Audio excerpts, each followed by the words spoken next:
Hello, everybody. Welcome to today's African Composers interview.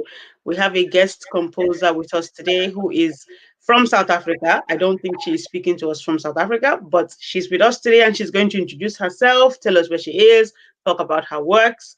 Before we start talking to our guest, I would like to thank anybody who is going to join us live, who's going to watch this interview as a live interview. Thank you very much for your interest. And anyone who will watch this later as a recorded interview, thank you too for your interest and for your support. Feel free to drop your comments in the comments section. This is streaming live to YouTube, the African Composers Facebook page. It will be added to the African Composers Facebook page later, but it's streaming live to YouTube right now. So thank you once again, and thank you to our guest composer of today. First question, I suppose, is how are you in the light of the pandemic? Yeah, hi. I'm well, thank you. I'm healthy, I'm happy, and actually, I'm here in the Netherlands and we're having some sun today, which we haven't seen in a while, at least a week. So it's a good day. Okay, fantastic. I don't know why I said in the light of instead of in light of the pandemic. So it's good to hear that you are doing well. So thank you very much for joining us today, Lise. Tell us Yeah. about yourself. Kindly introduce yourself to us. Yes, my name is Lise Morrison, and thank you so much for inviting me and including me in this great platform that you've created. I've been following it and I've been learning a lot from it, for sure. My name is, like I said, Lise Morrison, and I am a South African composer, and I'm currently based in The Hague, in the Netherlands. I was born in the Western Cape, province of South Africa, and I grew up there up until the age of 27 when I moved here to Europe. In terms of my education, I think my story is maybe not very bizarre or interesting, but I think what makes these interviews so interesting for me is to see backstories and parts of people's experiences and how it shaped their compositional careers, and not just the classic CV points of who you studied with, where you studied, and so forth. So I really commend this platform for that. So let me try and keep up with my story. As I said, I was born in the Western Cape. Music always played a very big part of my life, for sure, and it was always a big outlet, whatever I was doing. Music in all shapes and forms, and that is still the case today. I work as a composer of, you could say, experimental classical music, but for sure, as a kid, music in all styles and genres was definitely a big part of our household as well. There was always music playing, music to dance and sing to, and so forth, and that was a big thing. I started playing piano from a very young age, and later on clarinet as well. Fairly classically trained, for sure, and joined the choir in high school as well. And I think little bits of more disciplined classical music training and within a community of choir singing, those things for sure played big roles in my upbringing as a musician.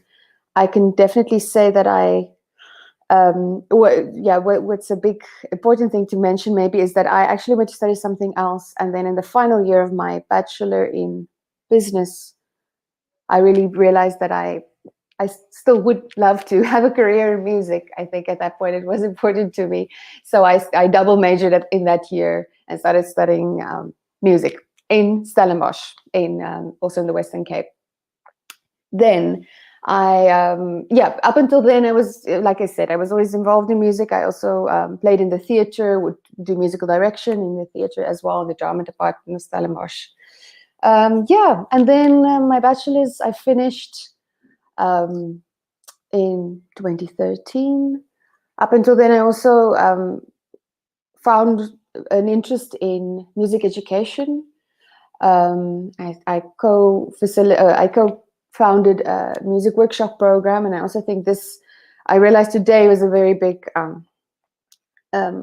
would say, influence for me as well, because right now I also teach, and I think that that experience has helped me a lot at this point. I co-founded it with two friends back in Stellenbosch, and as a sort of community outreach program. But I eventually I find that I've learned more from that probably than I I was the teacher. Yeah, so that's in 2015. I moved here as what was meant to be an exchange program in The Hague at the Royal Conservatory. Um, but after 6 months, I felt so inspired and intrigued by this great international community here that I decided to stay on, to apply for a master's. And yeah, so here I still am. How many years later? 5 years later, I'm still living here. And yeah, like I said, the international community is keeping me here. Quite a diverse bunch of artists. There's I'm also curating a series of concerts. What else? I'm performing, not as much, but I'm for sure keeping myself busy with teaching and composing.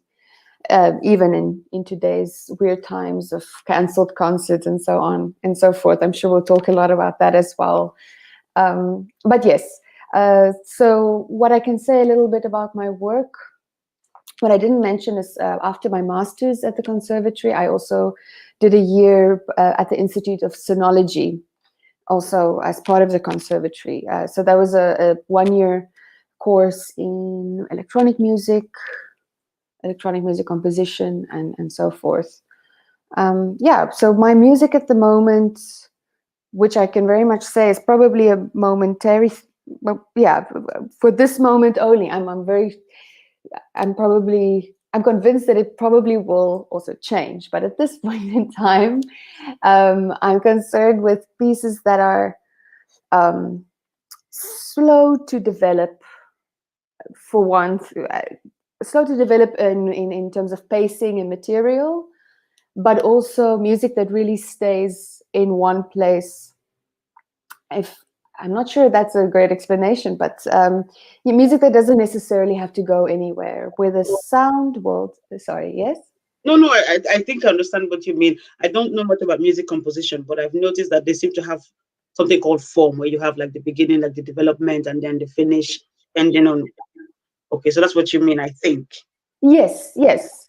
Um, yeah, where you have, I mean, classic. If most pieces that you sort of study in a Western classical music degree would be something like you have a piece of material that gets molded and developed into something else, and then this is of course the form, as you said, and I'm trying to challenge these ideas and work with yeah, forms that really have only one idea, that doesn't necessarily or changes the material in a pacing that is not as obvious, or and so on and so forth. Not to get too technical too quickly in the interview, but yeah, so that is one of the things I'm very interested in, the how can you say, the delicate nature of some instruments, acoustic instruments. So finding weak spots in the instruments and really writing for that, for,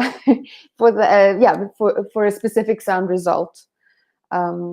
Whether it works is always up to the listener. That's not necessarily always successful.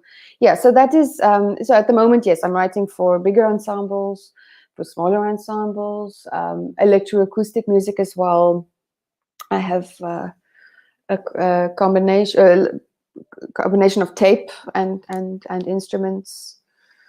I guess that's a good summary of what I'm doing at the moment. Like I said, it can always change, and this is definitely the past few months, and maybe the coming few months is a time to also question what I'm doing, what is my urgency as an artist and a composer, and why am I composing, and for what, and so forth. So these conversations tend to change over time, of course, but yeah, I think it's good to talk about these things and to think about it. Okay, thank you very much for that introduction. I called you Lise, but I don't think that's how you pronounce it. It's It's fine, but it's Lise. Lisa. Okay, Yeah. good. Lisa. Fantastic. Thank you very much for that introduction.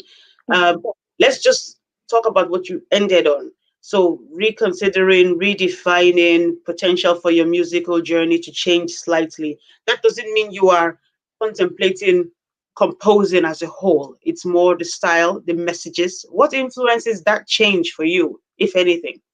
Mm. I would say, what influences that? I mean, for sure now, once again, and not to refer back to the pandemic too much, we all know what's going on, but it is for sure a time where financially it is much more of a stress factor, or yeah, financially it's become a much more stressful. Of course, there is so many composers, and it's such a wonderful thing, but of course there's always an element of, why am I also writing another string quartet to the big repertoire out there? So these are two things, of course, that is in my mind. So but yeah, I think it's important for composers to know why they're doing it. What is your urgency as an artist? So not just the next commission, but of course I have a reason to put this out there. I think Boulez said this at some point, and I am completely paraphrasing, and I might be completely wrong. But each minute you write, each minute of music you write is a minute you take from an audience. Now, of course, that is a little bit too cynical. I think there's of course room to yeah, to think a little bit past that. Otherwise, you're going to get stuck as a composer. Like you're giving to the audience as well. So I think thinking about it from that perspective is also useful. Yeah. That's interesting. I'm going to skip right to a question I was going to ask much later in the interview. Mhm. The point behind composing for certain composers, redefining differentiation, I think is also what you're probably reaching for. Mhm. And I thought we'd talk about this later, but I think I'll raise it now. I wanted to find out about your thoughts um, on the topic of Africa's contribution to the world of music today. Is it something to be proud of? Do you see anything original, or do you think it's more imitation in order to be liked? Do what is the latest thing in order to be liked? Now, I consider you to be a composer that has quite differentiated herself, but for you to be thinking about further differentiation and not just producing another quartet, another work for a large ensemble, let's take this now and expand this across Africa. What's your opinion about the output of African composers today? Have you done the research? Have you looked across the board? What do you think? I think I can honestly say I've not done uh, all the research necessary. It's impossible, of course, at this point, and I wish I could answer you much more thoroughly. I think from what I know and what I've heard and what I have researched, for sure, there's a lot to be proud of. I do not think African composers is imitating um, Western European traditions. Of course, you've had also composers who've moved to Western Europe and studied here and so forth on your program. But that doesn't mean anything. I think everyone comes with their own perspective. And if you look at someone, a great hero of mine, actually, Andile Komalo, he was on your show, he did an interview as well, and he studied both in New York and in Stuttgart, but I think he's absolutely, if I may say so, about his music, completely authentic in his perspective. There's no, I don't think, if this kind of answer your question, that he does um, relate back to where he's from, which is incredibly cool. I mean, the other side of the question would be: have people not been looking to Africa and repurposed it in Western music? Of course, if you look at composers like Steve Reich and so forth, then I would say it's there's obviously a lot there in African music, Western African music, to that has inspired a lot of the Western world as well. I'm not sure actually if I answered your question, I'm sure but it's a challenging one to address, but yes, you're yeah. right.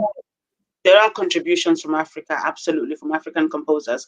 And I think the main thing is, from what listening to you, is not about tying an African just because they're an African to a particular style.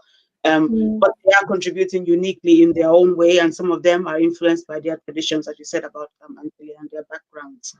So listen, right? Freedom for all. Do what you need to do as long as we're adding value, which is something I think we as Africans are typically brought up to do. We always want to contribute to the world, put a stamp, let Yeah. Africa be heard in all areas and in all ways, as long as it's relevant. So that's Yeah. cool. Thank Yeah. you for tackling that.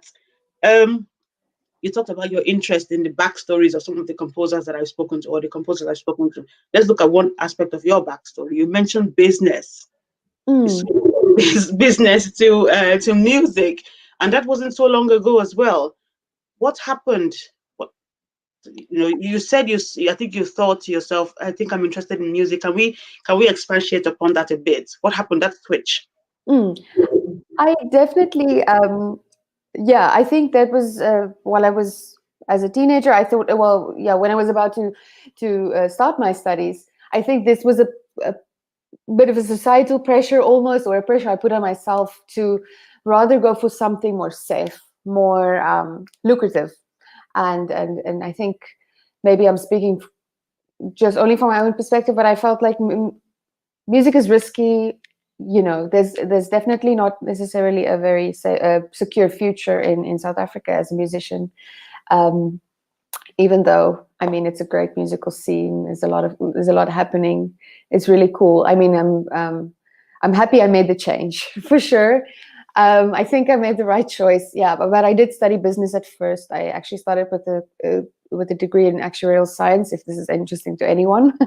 But and then, as I was so busy with music, I changed my major to marketing. So maybe at some point the combination of the two will happen. Who knows? It's probably already helping you. You are quite widely performed across the globe. But before we come to that, let's stick with business and a potential alternative career. If you had not become a composer, what do you think you would have become? Yeah, that is a very interesting question. What would I have become? Yeah, like I said, marketing was so probably a marketing manager somewhere, but who knows? I would have found myself my way back um, into that. If not classical composition, I've always been. I just wanted to play in musicals or something. No, if I wasn't yeah, I would. I was always interested in management, in production and arts management as well. So that was another thing. So now it comes back to the arts, but something in the line of organization, administration. Yeah. Okay. Although I would say, I would say now I'm feeling less and less equipped to do that. My as a composer, all the administration that comes with it is often lagging behind. But I guess that's something I would have done. Okay. Okay. That's interesting. Uh, so speaking of differentiation and making, unique music, having a unique perspective, some might call it a voice. Um, what to you is the definition? This is quite maybe a broad question, or I don't know how you're going to address it, but I'll leave it to you. What is your definition of the word music? Yeah, music. I think it should be. Not should be. It doesn't have to be anything, but the definition should be as broad as possible. So, what first comes to mind is something that has a beginning and end. But even that, a sound that has a beginning and end. But even then, that doesn't equate. That doesn't include also music that I'm interested in. That of course has a loop or is a sort of installation type music. So. Phew. Um, yeah, this is an incredibly interesting question to ask because there's for every definition I have in mind, there is something that I feel is excluded. Of course, the act of composing would be to organize sounds, whether that's notes or screams or something else. But yeah, so I guess you can filter that back to music being organized sound, whatever that might be. Okay. Yeah, organized That sound. has a start. It doesn't have to stop even. Okay. All right, good. Good. So organized sound, the word sound, and then you said it has a start, doesn't have to stop. I've listened to quite a few of your compositions, beautiful works, well done, and well done with being so successful as well, being performed regularly in different parts of the world. As I said earlier, brilliant. But let's talk about sound, organized sound. You seem to have an interest in silence as well. If anybody listens to your works, in some of them, you notice the works almost invite you to slow down. You know, you're listening, you're expecting the next chord, the next note, and then there's a nope, nope. You're going to need to slow down for this one. You think, "Ah, what's going on?" Okay, I'll pause, I'll relax. All right, let's settle down, let's listen. It seems that silence is important for you, even though you say organized sound. So sounds are organized around silence as well. But let's talk about the importance of silence to you as a composer. No, for sure. Of course, and you need silence to um, yeah, to recuperate, to reorganize your thoughts. And I think as a listener of music, um, you also need time to digest what's happening. And it's always tempting to just fill the time with sound and with because it seems more impressive and nicer, and no moment of silence. But I think we often underestimate that moment of digestion of what just happened. Yeah, Yeah. that's really interesting. What you just said about, wanting to fill the time. Just listening to your works, I can speak for myself, has made me think, you know what, maybe less stress on, filling gaps.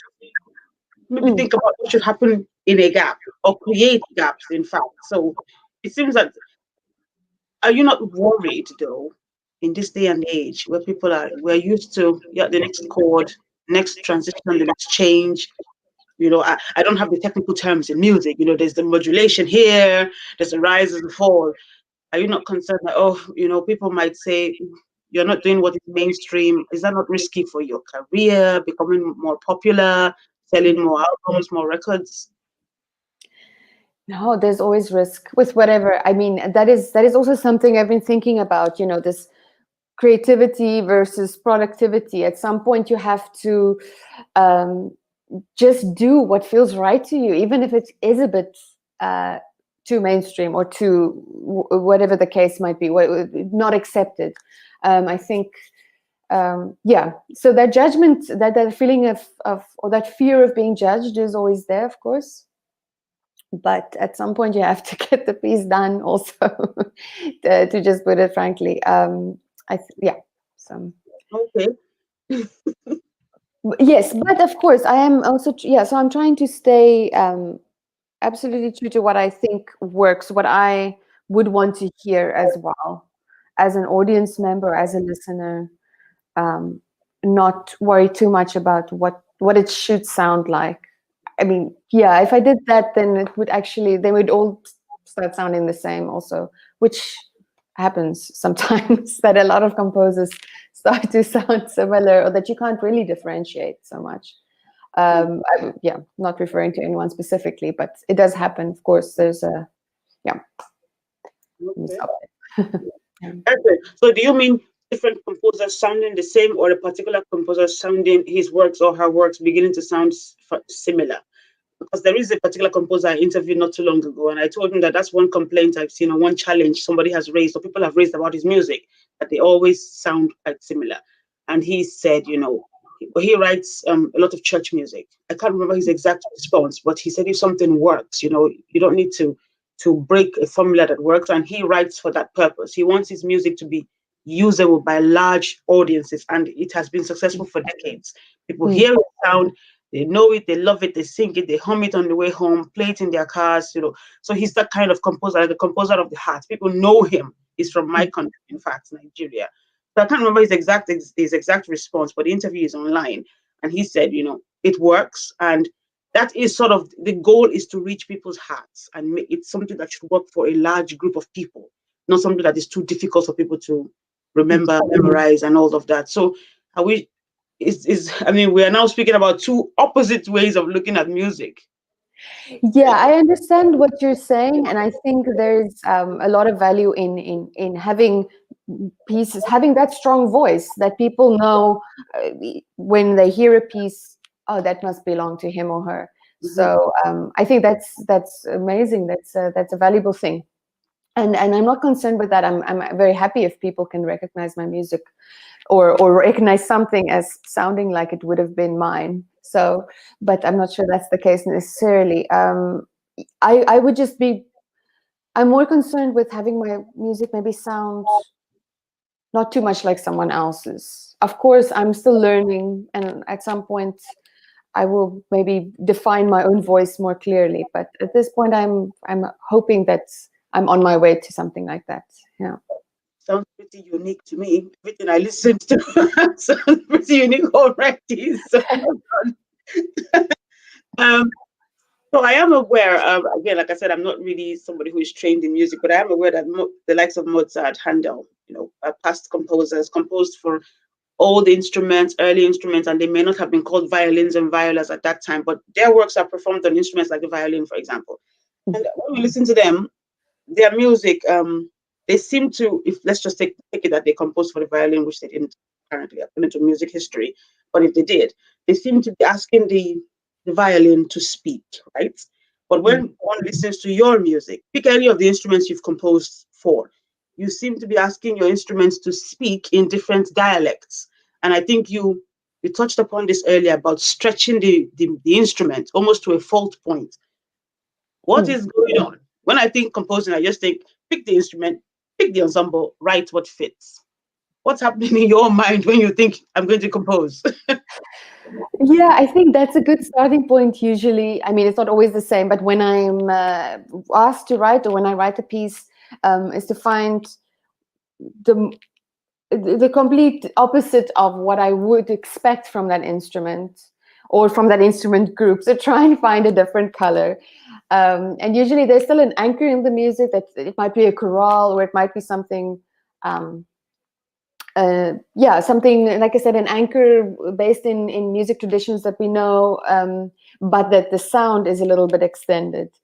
Yeah, I think extended techniques are obviously very interesting. It can be also very overdone, and then things become to start to sound like existing music or music from the past few decades. But yes, for me, that is still an important part. Is structurally or material wise that it's interesting but anchored in something that I like, but maybe try something different with the color of the instrument. And like I said, find the weak spots as well. That's always a good um, yeah, a good starting point. Yeah, I'm trying to think of a good example, but I wrote. I guess it's a color quality that I like, and I've been working a little bit with. If I can promote my own pieces quickly, is is a piece that I wrote for bass flute. But I worked with an incredibly apt player, but he had to play passages that used really weak notes on the instrument. And I even recorded it on cassette and then had multiple cassettes playing the same thing. And of course, cassette is of course the weaker quality than great tape and great speakers and so on. So the result was sort of lo-fi and grainy in a way, which I thought was an interesting coloristic aspect. Yeah, that's one example, but that's more or less how I start to work. Hmm, that's interesting. I'm just trying to picture myself as a performer on stage, trying to do what you as a composer, trying to perform and produce. Do you ever get worried that the performer might stretch beyond a particular note while trying to achieve the note you've written? Yeah, that is true. I am worried that performers get. I mean, I'm not asking them to play anything that's completely impossible, but yes, of course, uh, performers don't like to play things that don't sound good. So I do get some looks sometimes. Have you ever written anything odd for voice at all? Stretching the vocal instruments? No, I'm thinking about it. I'm planning a work for choir, but might happen. That I also think that there are many possibilities. Of course, if you have a voice and you have ways of resonating it and so forth, that could be interesting. Yeah. Yeah, that will be interesting to watch. You, as somebody who composes freely, you just let your mind, I guess, stretch things. So that will be very interesting to watch, to see what you come up with, and how the performers handle it. Oh, really interesting. um let's talk about your new concert series, In Bloom. Well done Mm. setting that up, by the way, or co-founding that. Tell us about that. Yeah, thank you. It's supposedly for, well, not supposedly, but it's for underground composers and musicians who are based here in The Hague or in the Netherlands who don't necessarily, when I say underground, but performing in lesser known and lesser established venues. And we've managed to put it up in a very nice theater here in the center of the city, which is really well attended usually, and the technicians and the staff are helping us to put up a really professional concert for musicians who are not necessarily performing in these kind of venues. So yeah, and we're doing quite interesting stuff, from acrobatics with drums to fashion films to yeah, a bunch of different things. So very, yeah, it's been fun. Yeah, speaking of acrobatics, I saw one of those performances. Someone on a chair climbed the chair, went upside down on the chair. I thought, oh gosh, it's interesting. We're going to talk about this. So that's really interesting. It's focused on composers in The Hague, the Netherlands. Do you have any such program that is focused on a broader group of composers from around the world? Because I was going to ask you about how people can take part. Let's say you have composers who want to take part in the Bloom or be part of it. But if it's Mm. focused on people in The Hague, are you thinking of expanding it, especially now that a lot of work is being done online? So Mm. opportunities to collaborate have increased. Do you have anything in mind? Well, now that you mention it, there should be something. I could. We should definitely be expanding it. Yes, to include people more from a more different parts of the world, for sure. Because I think it does limit it a bit. Of course, we limit it now for safety reasons and all that, to have it live. But if once your your space is virtual and online, then yes, we really should be expanding it. Actually, that's a great idea. Okay. Yeah, the question, of course, I believe that if people are making things and promote and doing it online, that they should be compensated as well. So I'm going to keep this in mind, and I think that we you know, give artists the payment that they that they deserve for their work as well. Yeah. Oh, that's Okay. true. Very important. Yeah. And you talked about, the pandemic and having an impact on performers, creators, artists, cancelled concerts, for example, Mm. uh, cancelled performances, everything. In fact, you're affected, especially in a space like, well, things, anything to do with the arts, because some people take art as something that should be offered for free. So Mm. we're used to not paying for certain things. And when the pandemic hit, it was, why should we set aside a budget for you? You just write music, and we listen to it for free on YouTube. So yes, Yeah. absolutely well done for, highlighting that whatever it is you do, definitely there should be some compensation for those doing the work. Mm. Mm. Yes. Yeah, it's not just, of course, as artists, we're always trying to just do things for exposure as well. But I think it is important that if you put something out there, of course, that you're compensated for it. Yeah. Okay. Uh, can we talk about your composition, The Actors? I don't know if you remember. I know you've written quite a few compositions, but this one is for Mm. four oboes and an accordion. Mm. It's quite interesting. What inspired that composition?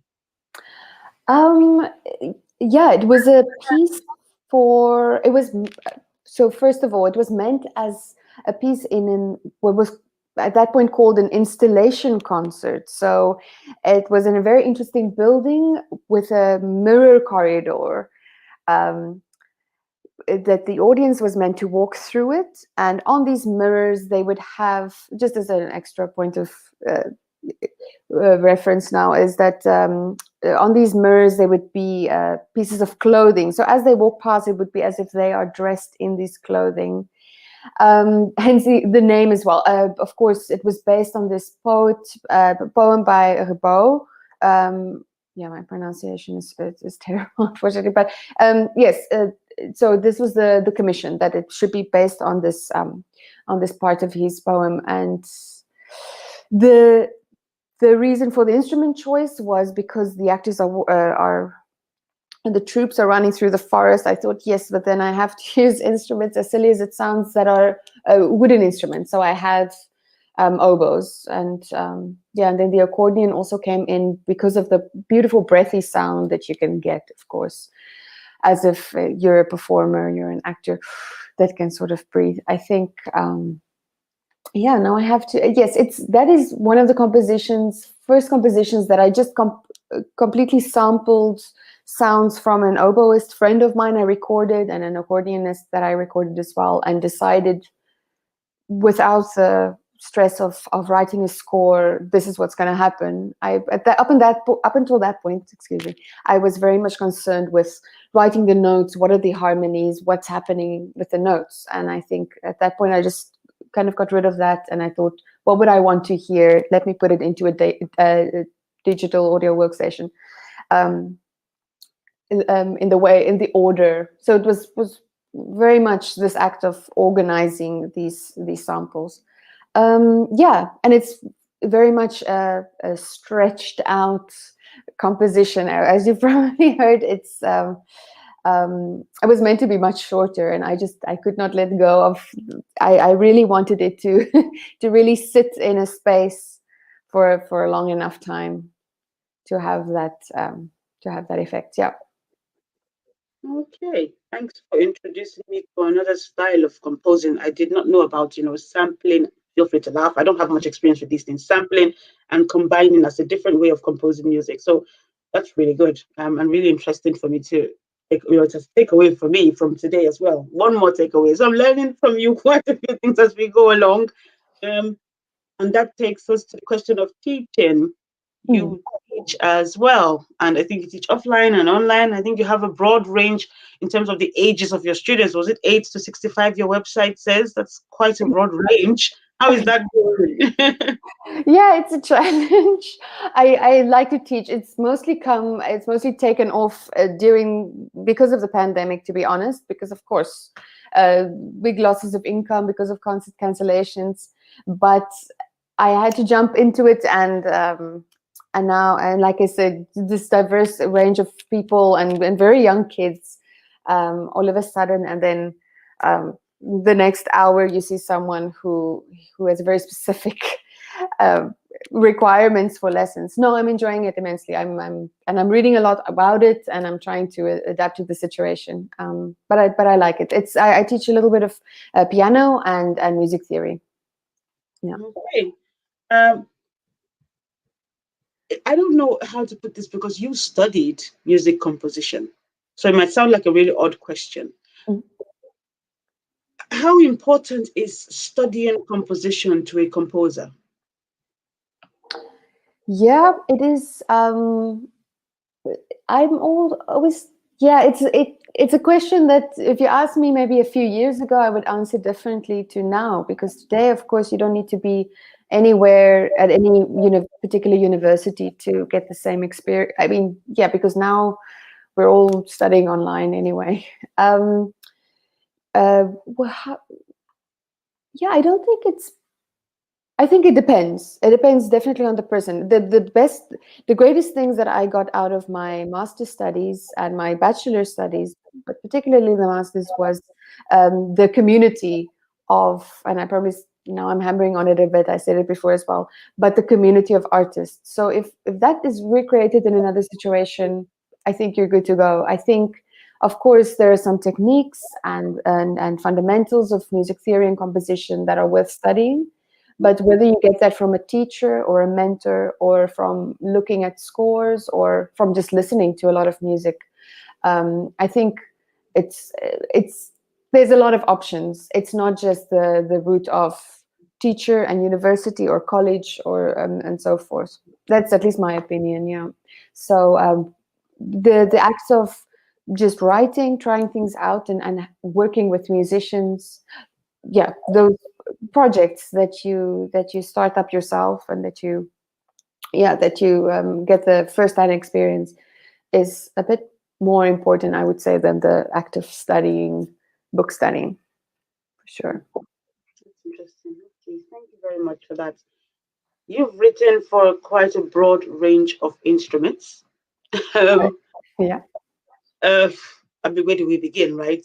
Flutes, different types, the oboe, accordion, um, a wide selection of instruments. Is there any instrument that you've encountered? And you don't just write for instruments, you stretch the instruments as well. So quite an imagination, quite a skill. You challenge yourself constantly as you compose. It's very clear to see from your compositions. But have you ever encountered an instrument or come across one that you've said, that's going to be too difficult? No, not me. I do. I am very scared of writing for piano, to be honest. The piano. Some would say that's the fundamental instrument. Yes, exactly. I think that's the thing. I love to compose at the piano, but the piano itself, you have so many works. I feel this massive amount of pieces to compete with or to compare with. So yeah, I am scared. Okay, that's interesting. Your works have been performed in different parts of the world. Congratulations in different continents. So well done to you. Which one was, I suppose, which one is the most memorable? The one you are most proud of? Which of the performances of your works? Never mind the country name or anything, but which performance makes, when you look back on it, makes you think, "Wow, I'm really proud that happened." Um, yeah, of course, there are a few, and the nice. There was one particular nice experience with a string quartet named the Bozzini Quartet, and they are based in Montreal, in Canada. And I had the privilege to go over there to workshop a piece with them, and then they came here to the Netherlands as well, and we had the premiere. So I think the whole situation was very luxurious in a way to be able to go there and work with them for several hours or several days for several hours each day. It was quite and get a lot of feedback from them. They're extremely professional and extremely musical and very generous people. And then the eventual premiere was small. It was in an art gallery, but it was a really great performance, and I really enjoyed it. Yes, that one. And if I can quickly plug another one that I think I was really proud to be a part of, is Mhm. one that just happened actually. Magda de Vries is a South African marimba specialist and performer, and she did an online. Well, she did a live concert, but it's still online until the 5th of November, I think. It's a collaboration with a visual artist who does live painting while she performs. She did two other premieres as well, and a piece of mine, a new piece. So when I saw that video the other night, I was really proud to be part of it. I thought it was really cool. It's nice to see something back home being one of my, yeah, it was a really proud moment. Also because she's an incredible musician. So it's really nice. Congratulations. Thank Your you. works have been performed in, New York, Cardiff in South Africa, Belgrade, Moscow, London, Amsterdam, to name a few places. That is quite, yeah, that's quite an arsenal to have, and something I'm sure you are most proud of. Let's talk about something else that you are involved in, because your 2020 has definitely been less than quiet. It's been quite busy. Um, you took part in a program, or you are taking part, I think it's still ongoing, a program called Phonetic Stories. Um, Yes. so the internet is definitely enabling the creation of new collaborative projects and programs. Can you tell us about that, please? Yes, that is a very nice ongoing project already since last year, October, where composers and writers, all based here in Holland, are teamed up in different groups to create new works, but trying to extend the traditional ways of combining words and music, or text and sounds, or whichever way you want to see it. And I've been collaborating with poet slash spoken word artist called Stokely Dichtman. He's from the Netherlands, and he's been writing text, and we've been back and forthing about what we both feel um, is has to do with our taking up space as artists and as people in the Netherlands. Both of us coincidentally come from countries that have been previously colonized by Holland, by the Netherlands. So these are things that we've been talking about back and forth. It was a very personal project in the end for us, and we managed to make something that will be performing on 12th of November, which is coming up soon, at the November Music Festival in Holland, in Den Bosch. Yeah.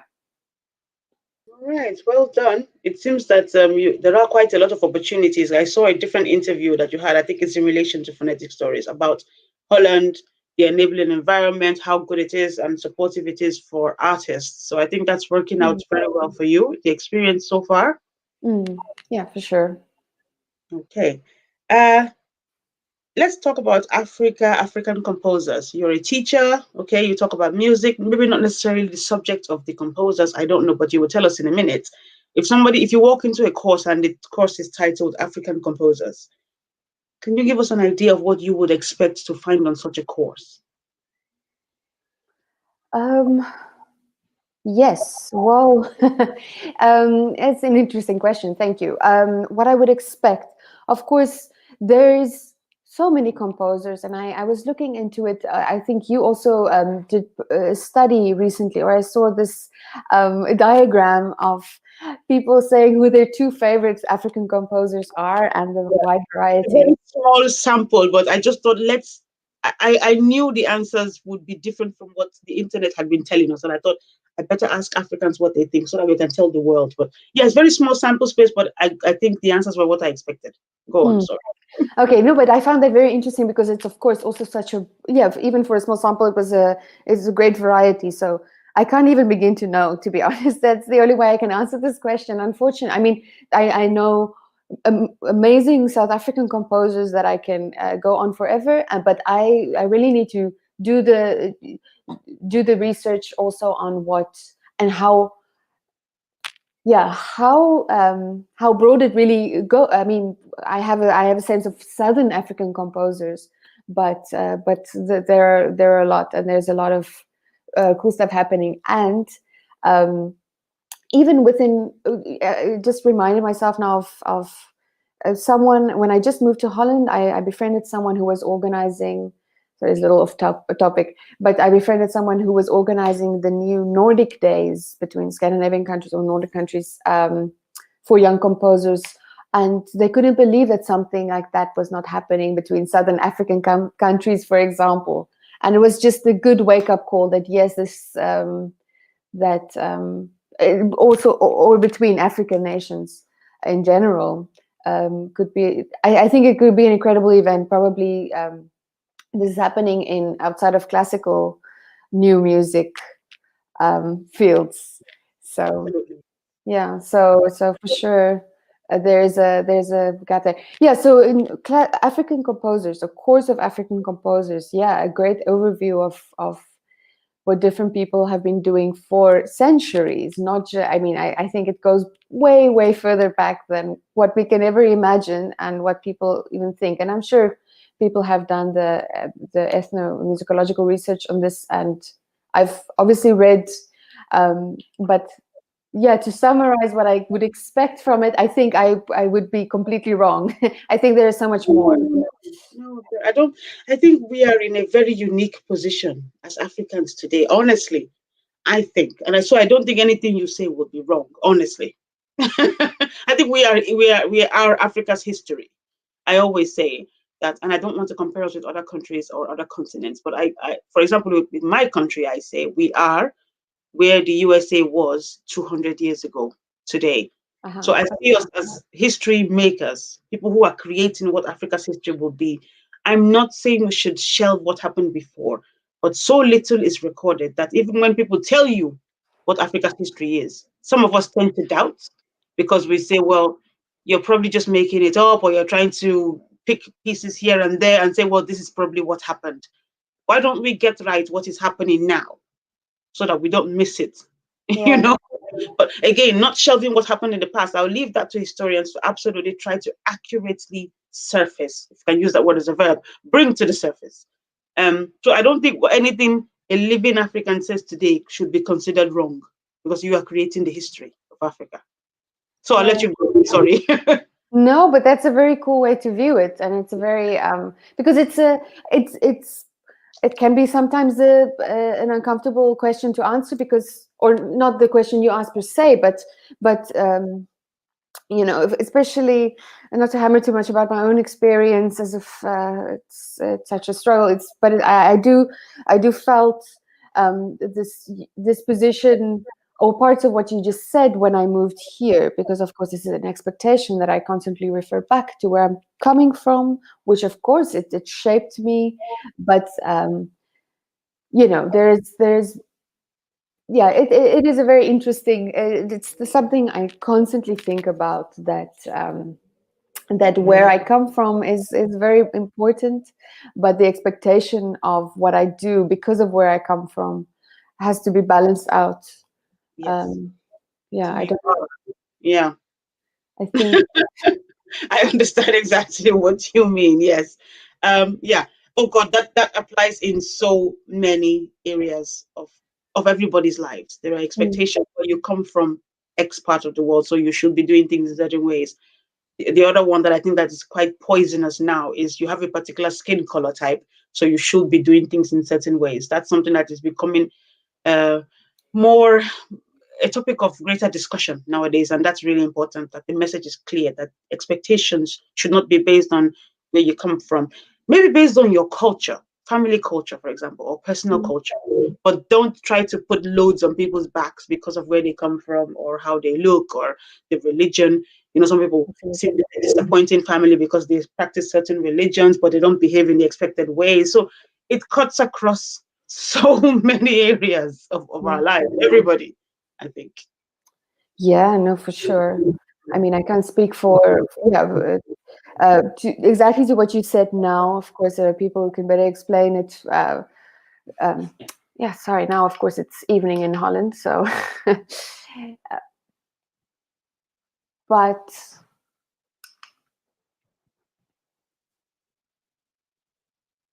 oh, I think I've lost you.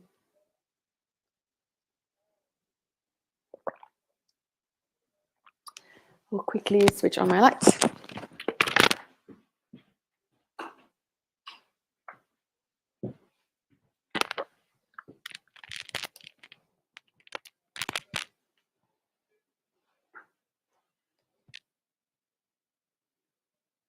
So sorry.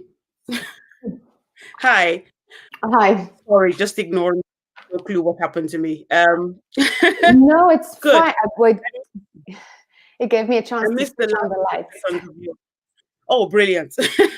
I missed the last few seconds of your response. If you don't mind, could you just recap? Sorry. No, of course. I just I wanted to say that I don't I can't speak for people from my country and our continent. You know, yeah, because of course as a white South African, that is a different story, and I come with an immense amount of privilege because of it. So I don't mean to speak for everyone from South Africa or Africa. I think that with regards to what you said, that there are certain expectations um, based on the color of your skin and so forth. But so I just wanted to clarify that I'm Hmm. not assuming any positions that Okay.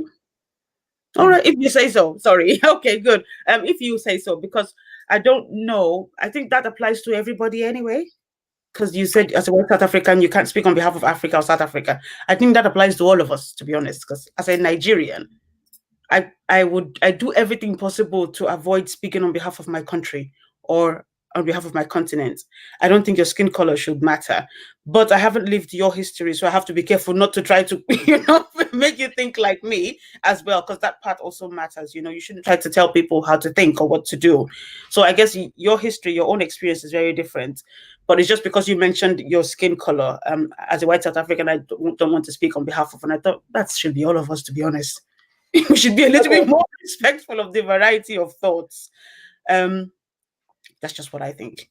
Okay. No, it's interesting. I like I said, this it's just, yeah, it's just to clarify that I'm not taking any liberties in my, but that was just also my own opinion. No, I think it's very nice, it's very cool that you say that also. I mean, of course we all are from the same continent, so Yeah. Oh, nice. that's Sorry yeah. about the issue with my system just now. Thank you very much for the conversation so far. If you don't mind, just stay with us for a few more minutes, and let's talk about this last subject. You know, your suggestions, or even just your thoughts. As an African, it's interesting that we just talked about the independence of the individual. So no matter where you come from, being able to throw off that weight and not feeling compelled to think and behave in a particular way. But if we still recognize that, you know, you are an African composer, and if you still, you know, choose to identify, and you have said as a South African, you said that, you know, several times. Do you have any suggestions, thoughts, concerns around the subject of African music, African compositions? Let's just allow you to speak, you know, allow you. I invite you to speak freely now on that topic. It's not necessarily a question, it's more your opinion in 2020, your opinion today as an African, as a South African, about African compositions. If it could just be a set of suggestions for up and coming composers. Yeah, if I can, yeah, thank you very much. I think suggestions. Well, once again, I feel like I don't mean to speak my from sitting where I am to suggest that people do anything differently. I think people um, should do what they feel, what feels right for them in terms of their music, and in general, of course, as well.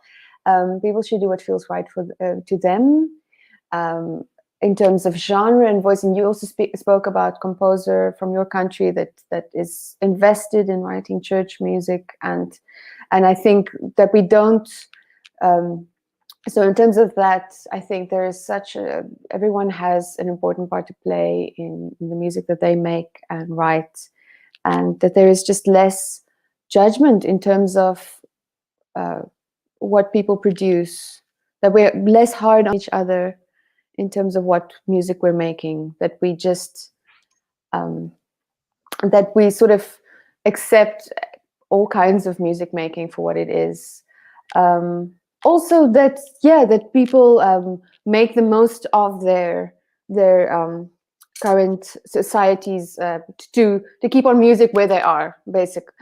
Yeah, making concerts, starting up concerts within what their possibilities are, because I think that's where you learn as a composer, where you learn as an artist, also to have these things heard live, to have this experience, to work with musicians. That would be my suggestion for sure. To try and make it happen, write for your friends, have these concerts happen in your communities. You've mentioned that I had performances all over, but I think that happened based on I feel very lucky that it happened, but also the music that is being performed close by or back home for sure has had such a great impact also on how I write music and how I think about music. So it's not necessarily the concerts that happen all over the world that I care about as much as the ones that was performed by friends or in my own community. Yeah. Wow. Oh, Lisa, thank you very much for this conversation. It's been quite it's enlightening. I'm sure it's been inspiring for a lot of people. Just anybody who goes out there. I mean, I'll put the link once again on the screen. Find out more about our guest composer of today. She's quite highly accomplished. She has composed quite a lot of works, very interesting works, performed again, like I said, in different continents, in different parts of the world. I think she's somebody that if you follow her, you will definitely, I think you're likely to get inspired to do more and to push yourself more. And she's still trying to grow. Talking about differentiation, if I can just look for that word, you know. So even with all of that achievement, still trying to grow. So I think, yeah, I thank you for your time today. Thank you very much. Keep up the good work. We wish you success with your future projects, everything you are working on. Um, and we hope to hear more and more from you. And we hope we to continue to engage with you as you go on. Thank you very much. Thanks so much for having me. It was a great talk. Okay, brilliant. Thank you to everyone who watched us live and to anybody who will watch this as a recorded interview as well. Thank you and enjoy the rest of your day. Bye bye. Bye bye. Thank you.